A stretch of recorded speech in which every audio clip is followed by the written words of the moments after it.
Hello and welcome to Hello Malaysia, and as you just saw on the video, it is the clip on the anniversary of the Malaysian Army, which is the 82nd anniversary. And I am so fortunate today that we have the Chief of Army here in the studio. It's General Tan Sri Raja Muhammad Afandi Raja Muhammad Noor. Thank you and welcome to the show. All the same, so I would like to thank you for inviting me to be here. It is great to be here again. Right. Actually. Yeah, because we even though we've met like twice before, but we see it seems that we know each other very well now because of Tan Sri's his own personality, which is very warm and welcome. Thank you so much. Basically, over here, what we're trying to talk about is the 82nd anniversary of the Malaysian. And I think you're very proud of the achievement of the Malaysian Army has achieved so far. But before we go to the achievement and what's going to happen in the future, let's talk about you first. Okay. When you got started as an army?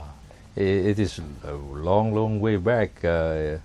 Talking about 37 years. Right. You don't have to give away your age then. Yeah, I'm okay. All right. 37 years ago, Okay. I joined the service well back in 77. I had my training in 76. I was seen, I don't look back anymore. That's what You fell in love with it. It is not. I don't know whether it's first sight or second sight, but the point is it's a good career for me. Right. Yeah. And has it always been your ambition to become part of the army? What people may say, but this is what I feel about it. That was what I want to be. Right. Then way back, we talk about 1976, 1970s, where you see people, soldiers die. Right. What really touched me was one incident where a soldier died and he was given a full military burial. The honor. Yes. With the volleys, with the last post, right, and all that. So I feel that it's great to die that way. That way, okay. At least there is some people still giving you that. The last respect. Yes, yes. Okay, yes. so that intrigues you to become an army. So back in 77, you enrolled yourself in the army, and back then I think it's totally much different from now, right? Yes, it is. Was it harder then? Well, to start with, the weapon and the system we have is totally different than it is now. It is lighter now. Right. We used to carry self-loading rifles then. Which is about? Which is, is maybe about a few kilos there. Much heavier than this. Okay. Long barrel. Right. Yeah. So you have to train with that. Yes, and when you use that to fire, even hits your face. Yes. Or the ricochet and recoil. Sure. Right. You can have bruises. Yeah. Bruises. Yeah. Right. So you went for the training and you fell in love with it and you didn't stop. And now, as a general, how do you feel that going through all those years and where you are right now? So how do you feel? Well, looking back, Sue, on all this, when we talk about life as a military man, there are always things that you aspire to be. You aspire to be a commander. That's it. You don't talk about ranks and whatever it is. You talk about you want to be a commander. Right. And we talk about commanders. It can be a battalion commanders. It can be a brigade commanders, divisional commanders, or at the highest peak will be the chief of army as a commander. So, but as it is, there are a lot of elements here. Right. So here I am. I'm here almost about 2 years. Right. And when they name you chief of army, how do you feel? You feel honored? This is the word I use. This is the phrase that I use during the taking over ceremony. It is. I say that it is an occasion that I'm really proud of. Okay. But at the same time, I'm worried of the responsibility. I'm worried of whether I can carry this responsibility or not. Right. So, but after about 2 years, with all the good support that I had from the staffs and all these people, Alhamdulillah, I managed to deliver what is necessary. Okay. Yes. And still learning, obviously. Obviously. Life is all about that. Learning. Learning and learning. Okay. Right. So now let's talk about the history of Malaysian Army. So I'm guessing that you have all the facts with you. So let's start with the history. You like history so much. Anyway. I love history. It's because it's 82nd year of Malaysian Army. That's a long way. Before, it's about my father's age, So 82nd, it's a very long year. It is. But I used to say this also. 82 years for a human being, as what you have said, your father is 82 years old. As a human being, it is old. Yeah. But for an organization, it may not be as old as that. Right. Because we talk about an organization more than that. 100 years, 200 years. The American maybe 200 years. Yes. Yeah, the British more than that, 300, 400 years. So as for us, 82 years. It's quite young. It's quite young, but we have gone through a lot that make us a matured army. Organization. Yes, that's what Okay. I believe. Do we at par with the British Army? If you can we say that? We have worked alongside many other foreign armies. We send our troops as far as Congo. The latest now it is in Lebanon. So we have been alongside. Even in Somalia, the Black Hawk Down. I think we are there. We did assist them. Right. So the experiences. the ethos, the spirit of the Malaysian soldiers, I can say, is at par with the other rest of it. Right. Yeah. But in terms of experiences, do we need to still learn more? Obviously, life is all about learning. So Right. Life is all about learning, unlearn, relearn again, and it's all about that. So I believe that once you have to do that Right. to make sure that the organization is still very much relevant. Right. But very much to whatever you want to know. Just now did mention about The history. the history.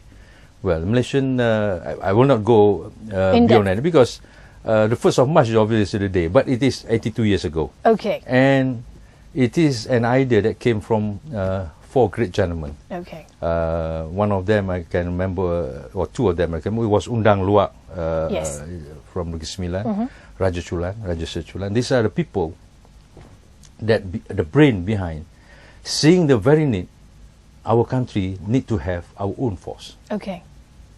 They see that in due time we have to do all this job, and they see that this organization will grow. So it started with about 25 people, Okay. and these 25 people. Last time it is purely military. The army is purely the armed forces is purely army. Okay. All right. So that's how they start. The Okay. 25 men. So then you grow up. You have gone through phases of maturity, as I said. They have gone through Second World War. Right. A few days ago, we have on the 14th of February is the date where we what call Lieutenant Adnan been Right. killed in Bukit Chandu. Yes.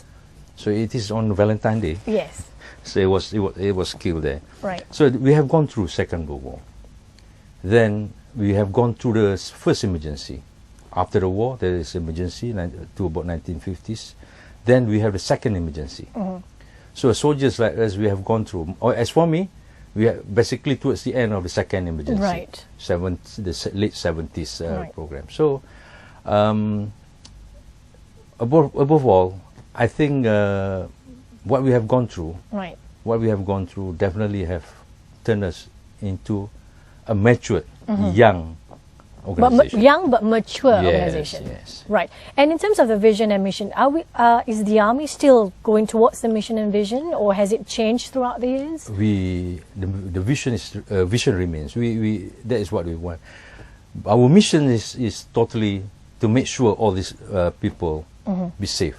We will protect the sovereignty of our country. Right. That is what been done by those people before. So I believe that It will continue. we will continue that.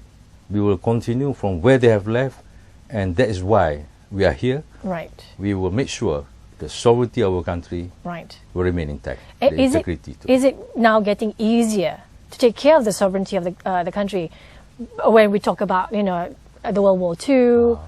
It's more complex now. Now it's more on the technology. So is Yeah, it yeah. harder or is it getting easier? Now, when we talk about the complexity of situation, I think situation now is a little bit more complex than it was before. We thought that after the fall of the Berlin Tower in 1989, we thought that things will be Calm much and better. peaceful. Okay. But it seems that it is not. I think you have been reading a lot, Right.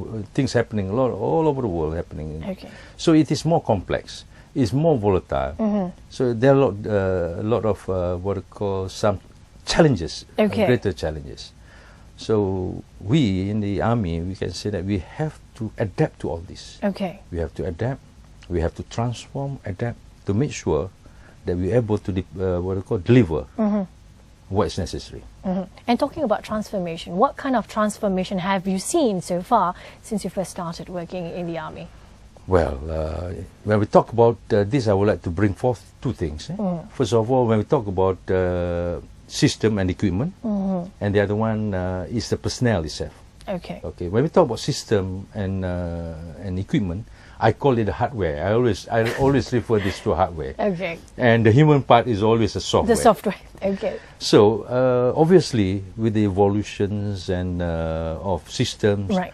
we are getting always something new. Recently, we had with us the latest 8x8 armored vehicle, Yes. the Gepitas, which now we have deployed in Sabah. In terms of communication, it was much different than what I've been carrying inside the jungle before. Right.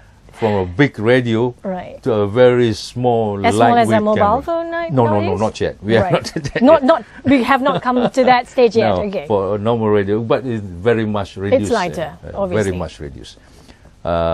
Then we talk about other system, surveillance, detection system. So obviously this, which is not the thing before, now is coming into the system. Right. And then softwares. Soldiers during my time before, it was purely those who, shall I say, very just a standard 6 school leavers then. Not well LCE, educated. Not well educated as Right. I don't know if you put well educated as part of it, but Right. in terms of qualification, I can say that they are not very low, equal to what it is now. Right. Maybe in terms of the rest of the thing, they are at par. But I can see, this is what I can see. The difference between the olden generation and the new generation, they have more strong-willed. They are, they're very resilient than the ones that is right now, which is more on technology. But I might be wrong. But do you agree? You are right there, because now, since things change, weapon system change. Right. So obviously, the software needs to change. Right. So the software that we have now, with all the qualification that they had, should be able to handle the weapon system that we have now. So this is before we were brute. We have physical. It's more on physical. Yeah, we have to have that strong physical and then mental state. Different sort of profile of the soldiers that we have. Okay. So this is how things. So it is now evolved. It's changing towards. So now it's more on mental war rather than just physical war. It is encompassing. Both are of equal importance. But what shall I say is that their mental capacities, their ability to see things much different. That's farther. That's it. Right. Than what it was before. Okay, and we have to go for a short break, and when we come back, we'll talk more on this matter right here on Hello Malaysia.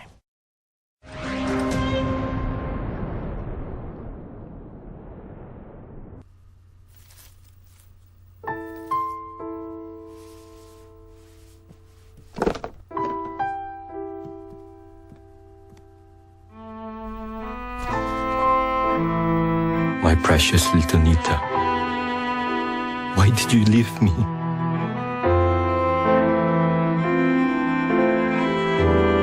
How hard I try, my pain does not go away. Papa! Papa! My child has become a victim because of me. Nita!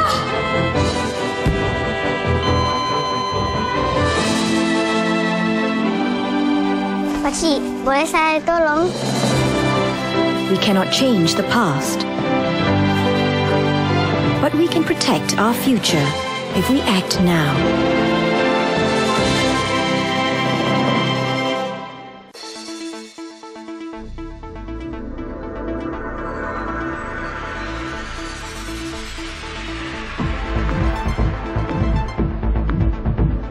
Longkah batasan masa, mengupas isu semasa, jadi saluran pelbagai suara, segalanya baru dan benar di Berita Bernama TV.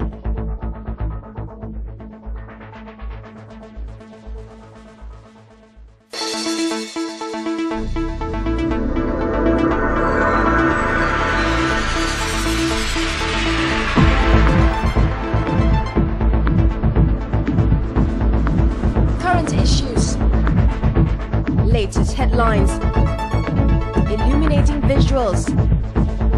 Everything right and now on Bernama News.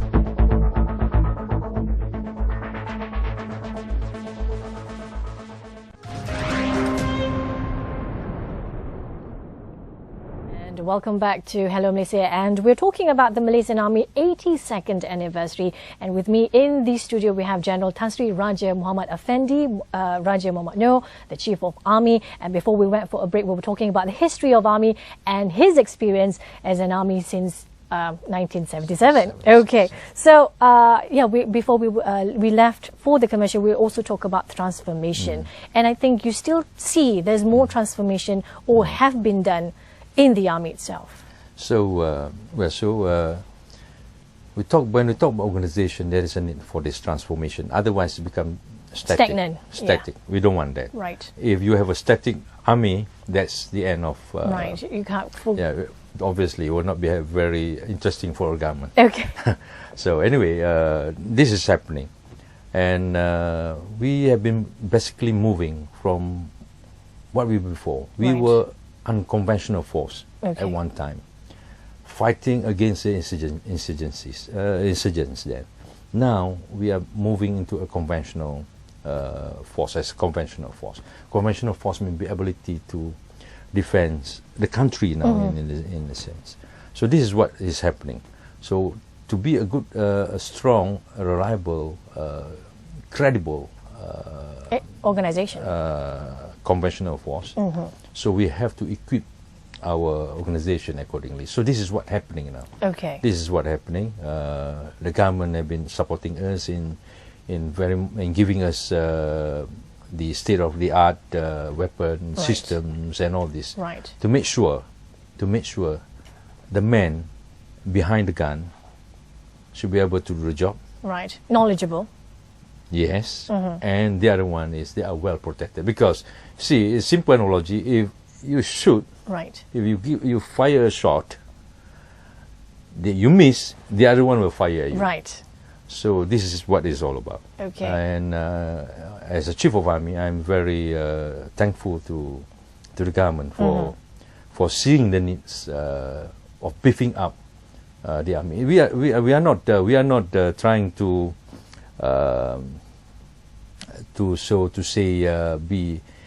what we want to do is we just want to be a force that capable of defending our requirement. Right. And at the same time, complementing the regional needs. Right. That is what we want to do. And you talk about software, which now they require to have knowledge. You know, certain degree or qualification is needed.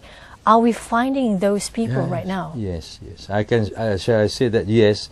And recent our what we call intakes, we have diploma holders as recruits now. Right. See, are they interested or are they out of job? Some people may say, because they're out of job, they have nothing else to go, so they go into army. But there are some people who, at initial stage, they will feel that way. But when you are in the system, you feel that differently about it. Okay. And we believe that is what it's all about. Because nowadays, the numbers, recently we have a recruit passing out. Quite a good numbers of what we call recruits. Diploma holders. Right, coming in. Right. And just like I've read somewhere yesterday, the police having thousands of people want to join the application. Right. Likewise, the army. Really? Likewise, the army. We have bigger numbers. Let's say I just want to have an intake of about 150 for the session. Women. Right. Women recruits. Maybe that turn out about 3,000 of them. Really? Yes. So now women are getting into army as well. Oh yes, they are about almost about 7-8% of them, and they've done very well. Really? See, in meeting the requirements of army of the future, or say during a turbulence time, military of turbulence time. So, to some extent, the women play a vital role. No, very vital role. Okay. In a sense, because see, then you can use the men to go to the sharp end to fight. Right. To safeguard. So the woman can do the clerical jobs and Right. also. So they are quite a good percentage in the system now. Right, but are they still doing clerical job, or now are they standing right in front with Believe the me, men? at one time we placed 40 of them, 40 of these women in a para battalion.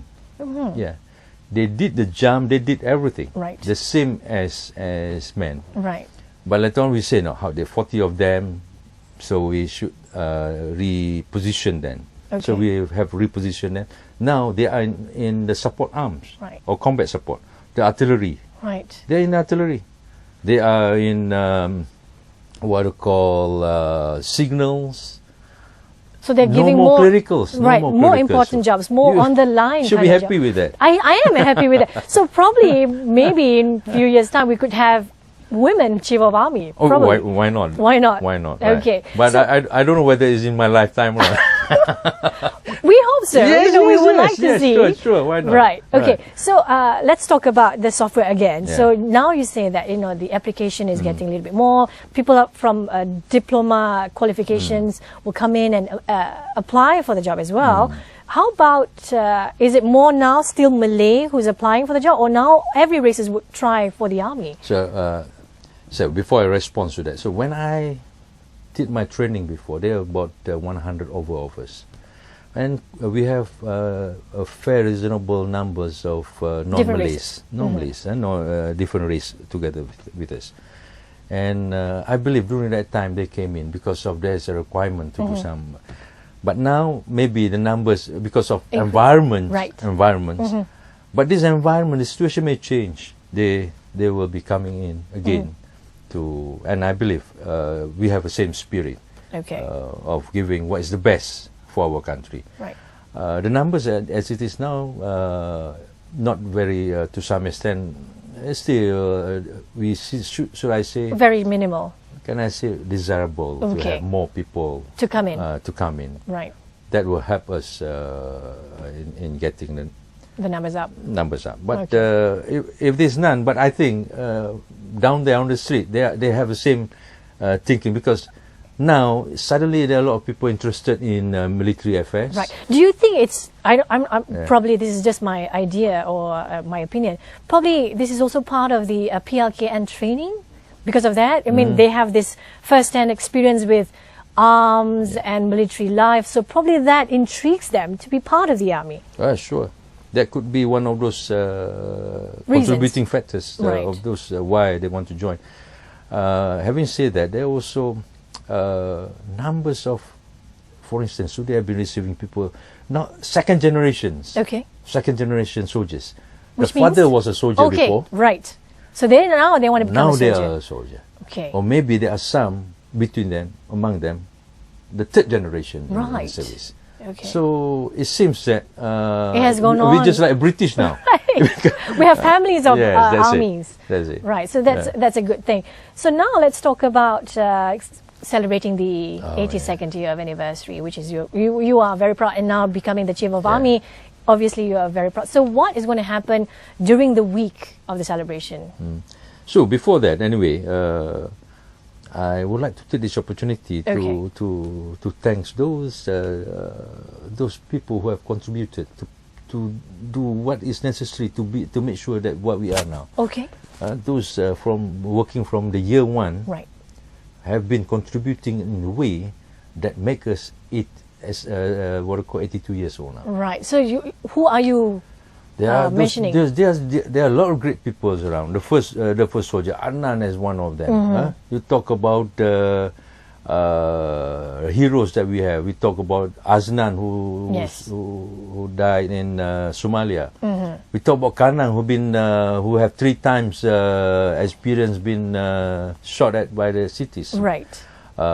We talk about Captain Rashid, Zainal Rashid, who died in vain trying to Defend. to fight the cities there. So these are the people who have spilled bloods, their sweats, to make sure the organization remains as one. Right. A proud organization, a proud what we call for those people in the future. Okay. So I think this is It's a good example. It is great. Okay. It is great. So 82 years. So will there be any events that Oh, sure. probably the public could be a part of it? What will happen is that we always we'll try this 1st of March this time around. It is on Saturday, isn't it? Right. Saturday. No, I think it's Sunday. Sunday. It's Sunday. Yes. So that is a good thing. We always try to find weekends Right. because we will be celebrating Port Dickson. Okay. Then Port Dickson is part of it is the army town, we call it. Okay. So now allowing tourists to come in to see the whole parade, the whole procession and all this. That will happen on the 1st. There will be what I call this a parade. Maybe we're talking about a few thousand people, 3,000 people, 4,000 people on parade. Okay. So then that's it for the day. But before that, we have some religious ceremony and all this. On the 7th, yes, that will be on Saturday. There will be one demonstration, a forced demonstration, be done in Port Dickson also. This is also very much to not commemorate. We say commemorate, right? Remember on the 5th is where we strive the what we call the infiltrators in Lahad Datu. Yes. So, but because you do not want to say commemorate. No, we don't want to say that. We want to say that remembering. Right. Remembering the day. Okay? We remember the day of that. It's supposed to be on the 5th, but 5th will be on working Thursday day. or Friday. Yeah.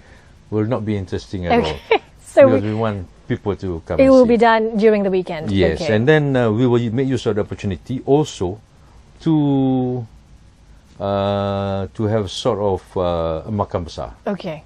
Where together with the publics we were joined. Yeah, we will invite the public to join us, and that's it. Right. And obviously there's some traditional programs such as blood donations and all this. That is. Okay, it's going to happen on that day. There is a two big events that are going to happen during for the anniversary. Yes, so besides that, okay, now we have talked about the anniversary. So looking forward, what's going to happen? What are we seeing in the army? What's going to happen in the organization? What are we expecting? Well, what I would like to see is a new breed of army in the sense that. And because we have our own strategic plan, we call it Army 210+10. Oh, okay. Yeah. You have to explain that. What's that? Army 210+10 is a strategic plan how to develop the system, the parameters of setting up how we're going to set the army of the future. Right. So Army 210+10 we'll talk about 2 years to 2010. And plus another 10 years, so it is what 2020. Yeah. Okay. So this is why that is why it become 210+10. Okay. Anyway, we are working towards that. The parameters set to have what is required for the soldiers. So this is what it's all about. A modern army who always remember their history. The trials and tribulations of all. No, the history, because in a sense that we are one of those countries that managed to fight off the cities. Okay. Yeah, we are one of those. Not many countries. Okay. Yeah, some or other twice we managed to fight them off. So we must be proud of that.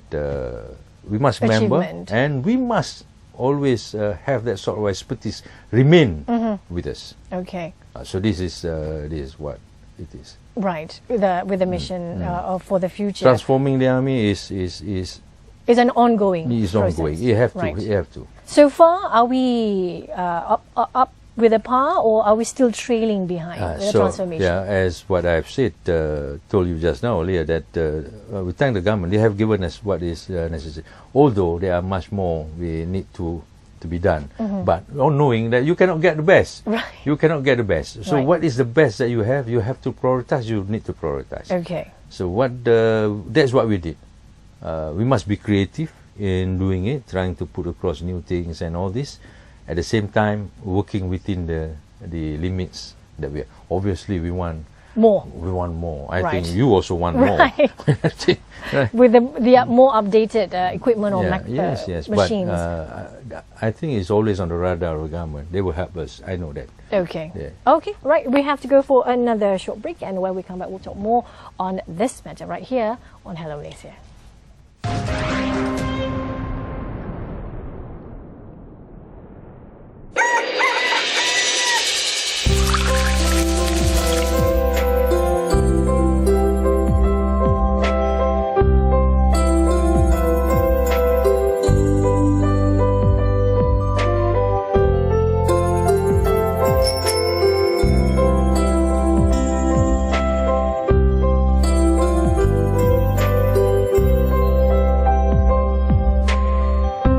Terima kasih.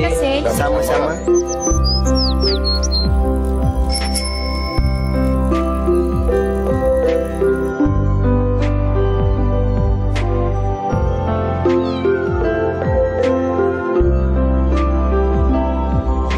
Terima kasih. Sama-sama.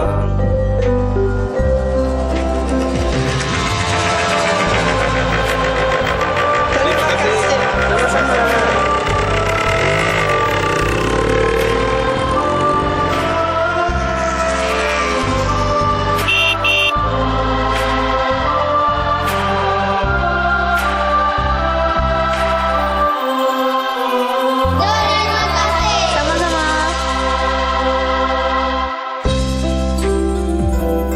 Terima kasih. Sama-sama.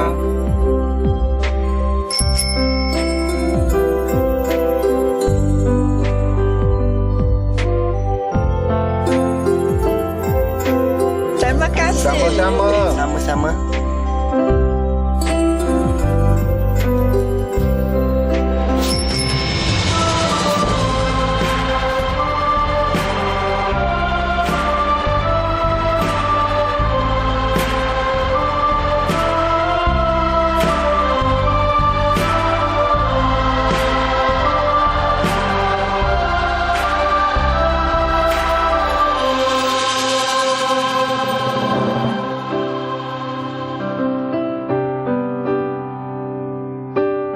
Satu cerita, satu bangsa, satu Malaysia.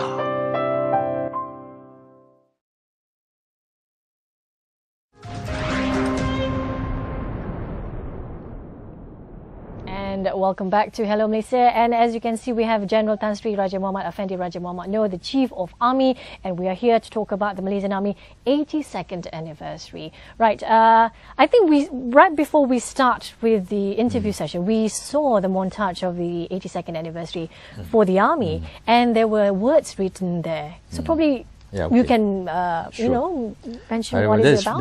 There's 4 words there, or 4 things that we have. That is actually it is out of the order of the day that I've given. Right. When I took over command, as a commander, you will come up with what you want. What you want the organization to have. So you have there kesatuan, which is unity. Right. Okay, professional and terampil. And then we have kesiagaan, and lastly is civil military relationship. Right. So on unity, because I believe that an organization means nothing if they are not united. It's just like an analogy. We take a pyramid full of balls or whatever. If you took away one of it, everything would just fall down. Everything will just collapse. Right. So in this regard, unity is paramount. Okay. We cannot have armies that are split. We must have army that is united as one. Right. Because that would be a real fighting force. Right. They're capable of doing what's necessary. They need to have one mission then. Sure. Right. So in doing so, we have to harness all this to make sure the soldiers are united as one. So this is the reason why I put it kesatuan or unity as the main factor. Next, obviously, you need to be to be a good organization. You must be professional. Right. And you must have the skills needed. Right. So and that have to go through various development. Yeah? And in this regard, when I took over, we start reorganizing the training, individual trainings. We created a new, we call it the Army Academy. Okay. Which under that there will be 2 colleges, the NCO colleges, and also the Officer College. With that, we hope the senior NCOs college, when they completed their most senior course, at least they will have a diploma in that. With okay, that. So right. this is what with education. Yes, right. That's what we want to see. Likewise for the officers. And the other one is readiness. Right. Kesiagaan readiness. We have to make sure all the system we have should be ready to meet whatever, any possibilities. Right. Logistically, the system and equipment must be well kept, must be well maintained. Physically, there are trials for that, and we should be able to do. If anything happen, they should be able to do it. That's it. Right. In one go. That's what literally it means. Okay, readiness. And our kesiagaan is encompassing, including the softwares. And lastly is a CIMIC. And now I'm doing a CIMIC. Right. Talking to a civilian. Yeah. Right. And then disseminating information. Sure. Right. That is something that military alone cannot just cannot do. We cannot stand alone. Right. We cannot stand alone.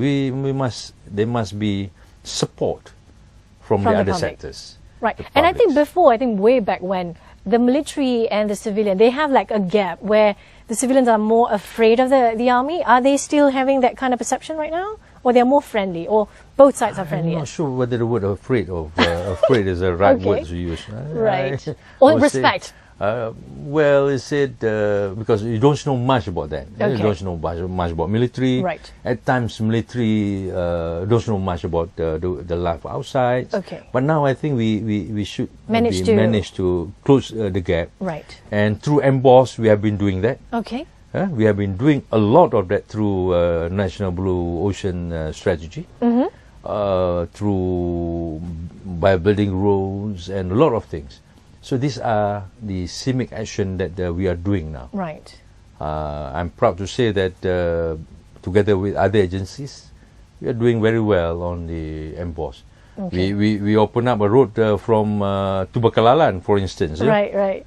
Coke that cost 3 ringgit or 4 ringgit before, or 6 ringgit now only costs about 80 cents maybe. Right. So that's the thing. Part of it. We are proud. Okay. We are proud of that. Okay, now I had you for another session like 2 years ago, and we were talking about the DSA. So from that exhibition, what has come out that you don't mind telling us? Okay. You have a very good memory there. Of course. I interviewed you. Of course, I do remember that. Very good memory. Anyway, the DSA in 2014 was one of a good DSA. It seems that numbers of exhibitors have increased drastically. Second, maybe almost about 1,000 of them. But I can remember this very well. Okay. The numbers of trade visitors increased significantly. Right. Increased by about 20%. So that's good. That shows, that is actually gauging whether the whole exhibition is success or not. Right. And it's putting Malaysia on the map as well. Sure. Right. As I remember this, I said this last time, that it was a prime exhibition in Asia Pacific, because there's none. Right. There's only one. We are prime. We are. And it's only done once every 2 years. Sure. Right. Every alternate year we have Lima. Now we are having a Lima. Right. This year. Next month. Right. March next month. So I believe that the DSA have done a very significant job putting, as you said, Malaysia on a map somewhere, on exhibition or any other thing, including tourism. Right. Yeah, that is the spin-off that we can get. Right. And from there, moving on to 2016, what are we expecting for the next one? 2016, we expect to be better, and obviously more trade visitors coming over, and right. We want more things. Right. On aspect. Anything new that's going to happen in 2016? that is like gazing on a crystal ball. Wow. Okay. So but obviously that something's going to happen, better. right? So, 2016. I know that the DSA is not open to public. Would you probably open it to the public in 2016? That has not. Been We have discussed. given a thought to Okay. that, but there was. They said no. We want to keep it in a sense that because exhibitors would like to see trade Exclusively. exhibitors, exclusive trade exhibitors, Right. and to have about 20 or 30,000 street visitors. That's That's good. significant amount. Yes, Right. that's good. Okay, now let's talk about issues pertaining to, what happened in our country for the past few years. Let's start, because you mentioned Lahad Datu. So now what's the progress in Lahad Datu? So Lahad Datu, we have had with us, we reinforced all the requirement there. And I believe under ESCOM, things are working very well. It was a good decision to have that sort of command there. We myself, all the services, as a matter of fact, the Army, the Navy and the Air Force, Right.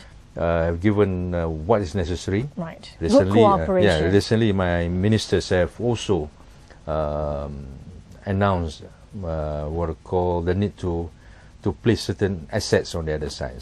The aircraft will be there. Right. And my Gempita is there. Okay. My Gempita will be there. Right. The Navy is going to increase presence and all this. Right. And additional what I call battalions will be placed there. So it's still on a lookout over Yeah, there. because you see, the Eastern Seaboard is a huge, long coastline. So we need the people to be there and Right. to be able to safeguard. And we'll never let that sort of thing happen again. That's Again, right. never again. Okay, we have to go for another short break, and when we come back, we'll talk more on this matter right here on Hello Malaysia.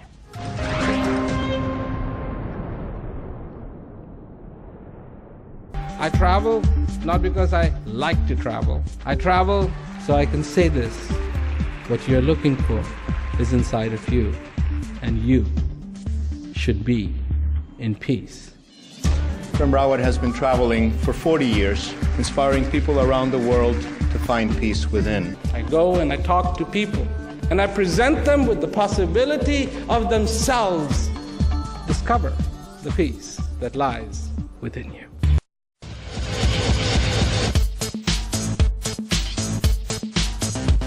Catch Bernama Today every weekday from 9 a.m. onwards for the latest news, lifestyle stories, interesting personalities, only on Bernama TV.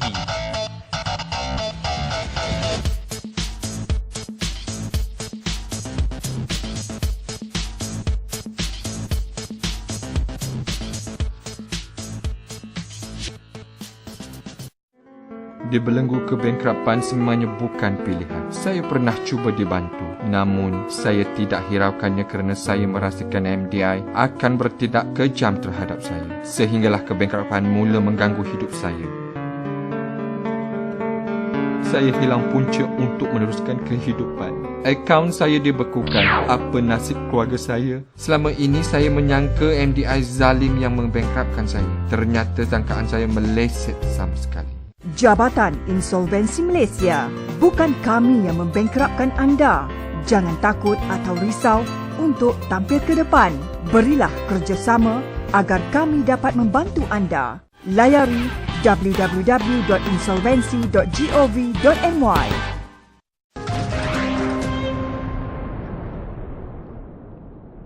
And welcome back to Hello Malaysia with me and General Tan Sri Raja Muhammad Effendi, the Chief of Army, and we're talking about the Malaysian Army 82nd anniversary. Now, before we went for a break, we were talking about Lahad Datu and what has been done and is still going on to take care of Lahad Datu.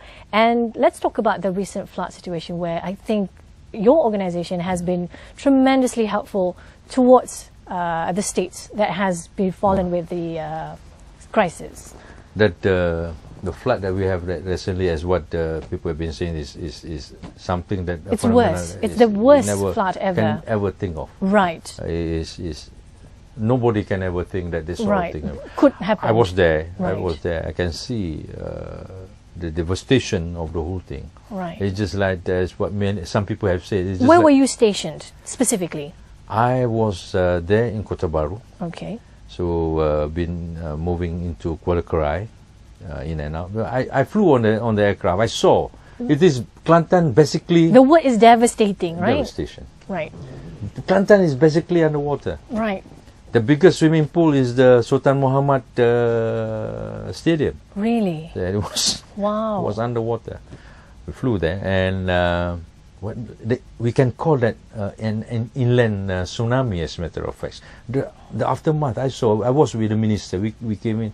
We saw houses on houses Underwater. Yeah. Right. You can see people sitting, thinking, "Well, where is my house? What's going to happen? Yeah. Where's my house? Where's my belonging? Things just perish in the water." So it was an immediate instruction to go to the States and start so helping. we deployed almost about, I can say, about 5,000 troops in Kelantan alone. The first phase is to save all these people. Okay. Yeah. The second phase is to assist them, and the third phase is post flood. So this is what we are doing now. If you look at, I think you have seen. Yeah, we see the pictures and the pictures visuals. Yes. I say this. People can say whatever it is, but looking at the whole thing, in a normal sense, you can say there many people will perish here in this. Yeah. But I think the military and also other agencies have done a great job. Okay. There are only a few people that die in that tragedy. Some not even out of that the area itself. Right. No, it was somewhere else. Okay. So, in terms of readiness, in terms of support, readiness. I think were you ready? Were the army ready for this? We were ready to. We're there because the instruction I given to the commanders on the ground that you are supposed to be the first on site, first responder. If there is any, you go there, and then we decide what other agencies supposed to do and the rest of the things. So, we just did that. We moved. The Air Force moved a few hundred sorties, few thousand tons of what they call foodstuff. We flew inside with few hundred sorties of aircraft bringing. Right, basically using every vehicle that's available. I remember there was the very first day I touched down, then we went inside because that place has not been accessible. They say it's not accessible, so no communication, nothing. And the phone call I received from my CDF told me that the 4-story schools are now underwater, almost about 1.5 story left. Wow. Okay. So we tried to fly into the area and get as many try people to get into the area because of clouds and all this. So they try. Yes, a day before they cannot get through. Right. At night they try. And then the following day, alhamdulillah, we managed to circle the area. Right. Follow a track, and we managed to get the survivors out. Went inside there. Right. So what happened is that that's to give the confidence to the people. They see the aircraft, they see things. Okay, they know help is coming. Yeah, and I was there. I mean, they have not been with food for about good food. I mean, about 2 days. Even good water. Water. Yeah. So someone I'm mad about it. But I said no. I'm all right. We are here now. Right. So we are here now. We'll do what is necessary. Okay. So we start bringing in food stuff and all this. But I think the soldiers have worked. Was it chaos when you went there?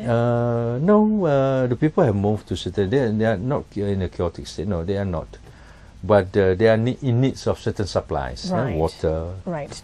Kuala Krai, even though the hospitals, we have to move patient out from hospital. We have to flew them out to Kota Baru. And now, post flood, what kind of help is the army giving? When the water recedes, we have to do a more difficult job. Cleaning up the house. Cleaning up. Right. Cleaning up the school is not as easy as it is. It is about 1 foot of mud in the schools. Really? It's a very tough job. Okay. Very, very tough. I went there, only visited the soldiers a few times. It is a very tough job. Right. and without no electricity, no water to do the cleaning. So we have to bring what is necessary. Bring in the water. No, yeah, we have to bring in tankers. Right. We have to bring a lot of other things. We got to bring even the what we call our fire frigates hose to help out, to clean up. Yeah, so Right. this is what it is more difficult. Right. We even have given one of our camps to be turned. Now the camp, one of our camp, be turned into shelter, a center. Right. So People I think can. we have about 56 or almost about 60 of them occupying that place. Right. We turned barracks into, so they are there now. And still there. They are still there. Right. So these are the sacrifices that we have done. Right. Even And they're helping out. Yeah. So Right. even I met one officer. He's been running around trying to assist in shuttling this. I asked him, where are you from? I think you are from Kelantan. He said, yeah, I'm from Kelantan. But where are you from? He said, Pasir Mas. I said, Pasir Mas is also under flood, water. Yeah. So what are you doing here? So I have to do this job. So I'm very proud. Because, you know, being a local, he's there, not at his kampong per se. It touched me. Really? I'm very proud of you can see firsthand how your people doing their job. So Okay? I was there with them.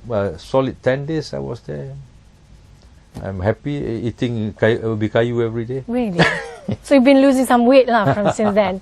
So anyway, we are almost to the end of the program. So probably you want to wish your fellow army people in there. Thank you. First and foremost, I would like to thank Bernama for giving us this opportunity. It is a great opportunity. As I said this many times, and I would like to say this again on the air, that we soldiers, we are soldiers, we hold weapons, we do what is necessary. I think those people doing the job, media, are equally important. Right. They are heroes in their own in the ways. So I would like to thank you very much for giving this opportunity. To my soldiers down there, please, we know that we should give our best. We must give our best, because only giving the best is what the country wants. Right. And I believe that by doing so, we are doing something right for the country. It is on our shoulder to deliver the best. Sovereignty of this country, integrity of this country, security of this country, it is on us. So we must deliver our best. And to the families, we thank you. We thank you very much for the support that you have given. Your husband especially, to whether your brothers, sisters, or I say this: if you cannot do much, pray for them. Right. That is the least that we can do. And obviously, we would like to thank the government for supporting us, giving us the fullest support in making sure the army be among the best. Right. Among those countries here. Country and also around the world, and not forgetting the perished during. Yes. We should not at all forget those those who have perished, who have died earlier, who have given sacrifice. As I said, fighting for they have given their blood, their sweat for this country, and most importantly for us, to make sure the army to be the best. Right. And the country be in a peaceful state. And thank you so much, General, for being with us and talking about the anniversary. And I hope to have you again in the show. And thank you so much for tuning in to Hello Malaysia. And until we meet again real soon, with that, I'm Cerita Sanusi. Goodbye.